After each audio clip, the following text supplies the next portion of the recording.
তো guys CS র্যাঙ্কে আসছে গ্লাইডার। तो क्या नाचो मैं? যদিও আমি আগে এটাকে স্লাইডার বলতাম, কারণ এটা স্লাইড করে। সিএস র্যাঙ্কে গ্লাইডার দেখার পরে আমার মাথায় একটা উল্টাপাল্টা আইডিয়া ইচ্ছে, আর সেই আইডিয়া ট্রাই করার জন্য আমি আমার একটু চরিত্র সংশোধন করে নেই। যদিও চরিত্র বলতে গেমের চরিত্রকেই বুঝাইছি। প্রথমেই হইল গিয়া,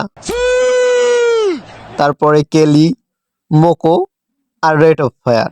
এই মুহূর্তে কিন্তু আমার স্টার 50+।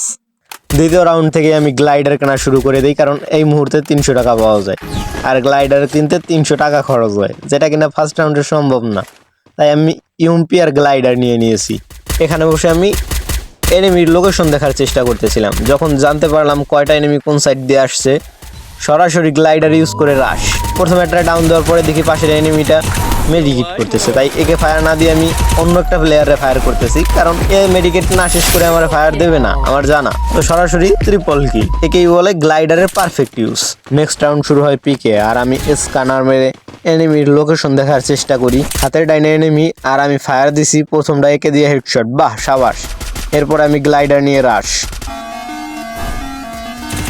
আর এখান থেকে আমি রাশ দিয়ে 2টা কিল পেয়ে যাই। যদিও আমার মনে হয় হেডশটের কিলটারে রিভাইভ দিয়ে দিছিল।